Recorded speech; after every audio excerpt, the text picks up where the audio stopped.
में बहुत लोग पढ़ाता नहीं है। हम सोच रहे हैं कि नहीं भाई पढ़ाओ ही करेंगे, फिर सरकारी बहाली कर देंगे। बहुत बड़ी बहाली होने वाली है और बहुत जल्दी शुरू होने वाला है। अभी आज तक कुछ समझता नहीं है, शुरू में ही हम दे दिए। अब उसमें बहुत लोग पढ़ाता नहीं है। हम सोच रहे हैं कि नहीं भाई पढ़ाओ। अब हमने तय कर दिया, हम सब लोगों ने मिल करके, 7 पार्टी एक साथ हैं, मिल करके हम लोगों ने तय कर दिया कि अब आगे जो बहाली करेंगे फिर सरकारी बहाली कर देंगे। अब आपको मालूम है बहुत ज्यादा 2 लाख से भी बहुत ज्यादा बहाली होने वाली है और इसी साल सब करने वाले हैं। आज जितने लोग पहले से हैं उनको भी हम रहने देंगे, न रहने देंगे, उनकी भी आमदनी बढ़ाएंगे और कहेंगे कि भाई आप खूब पढ़ाइए। और उसके अलावे जितने लोग आएंगे वो तो और सरकारी सेवा में होंगे। पहले पंचायत और नगर निकाय दे रहे हैं पैसा, हम लोग उसमें खत्म नहीं करेंगे, उन सब लोगों को देंगे, लेकिन नई बहाली होगी। इसलिए जो बोल रहे हैं बहुत बड़ी बहाली होने वाली है और बहुत जल्दी शुरू होने वाला है, तो इसीलिए ये सब चिंता मत करिए।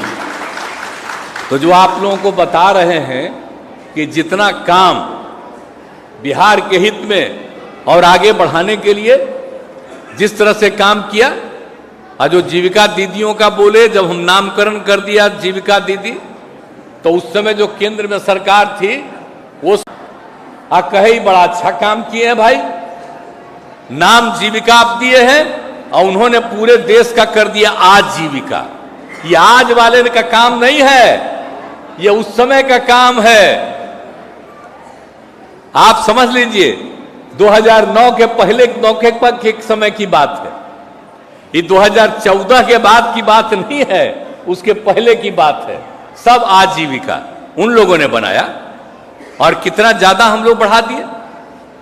तब कितनी ज्यादा महिलाएं, हम सब जगह घूम रहे हैं तो जाते नहीं है जी, उन लोगों का देखते हैं और सब दिन में उनकी समस्या को देखते हैं, उनको और आगे बढ़ा रहे हैं।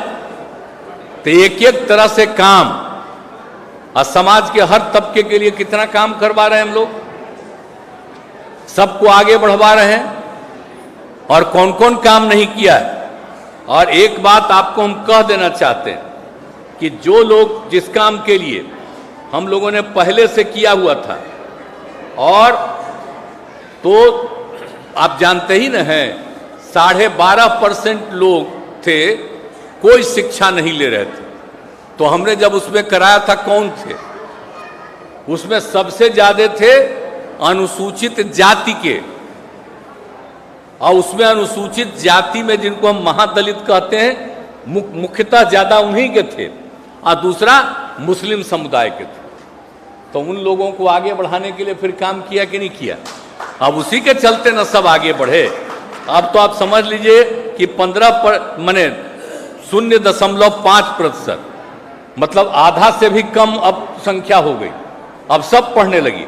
अब उस सब के लिए जो हम लोगों ने काम किया, तालीमी मरकज, शिक्षा सेवक, टोला सेवक, ये सब किया। और फिर बहुत सारे लोगों के लिए महादलित परिवार को आगे बढ़ाने के लिए विकास मित्रों का। तो एक बात हम आपको और बता देते हैं कि जो विकास मित्रों का हम लोगों ने काम किया और तालीमी मरकज का और टोला सेवक का, शिक्षा सेवक का, आप इन लोगों को तो हम लोग 60 साल के लिए कर ही दिए हैं, लेकिन अब हमने सोच लिया है कि 60 साल तो रहेंगे और इनको और काम बढ़ाएंगे और इनकी आमदनी बहुत आगे बढ़ा देंगे, ताकि जितने लोग हैं ये सब लोग तीनों काम करेंगे। तो ये सब हम करने जा रहे हैं, बहाली भी कर रहे हैं, जिनको लगा के कुछ काम करा रहे थे उनको और आगे कराएंगे। तब भाई हम तो सबका काम कराएंगे, लेकिन कुछ लोग क्या क्या बोलते रहता है। अब आजकल बताइए कि सरकार कह रही है कि शिक्षक का बहाली करेंगे, तो क्या बोल रहा है, सबको परेशानी हो रही है कि अब जो शिक्षक आवेगा अब खूब होगा और सरकारी नौकरी में रहेगा, तब फिर कोई यहां रहेगा, यहां से दूसरा जगह जाएगा। पिछली बार में तो कुछ महिलाओं का ही ना खाली ट्रांसफर हुआ, वही ना उसको रहना पड़ता था। अब जब शिक्षक शिक्षा जो शिक्षक जो आएंगे और जब सरकारी नौकरी में आएंगे तो बेचारे तो कहीं भी, तो सब तरह की सुविधा उनको मिलेगी। तो एक एक तरह का काम जो हम लोग कर रहे हैं, और गरीब गुरबा तबके को आगे बढ़ाने के लिए आप बताइए कितना ज्यादा मदद कर रहे हैं।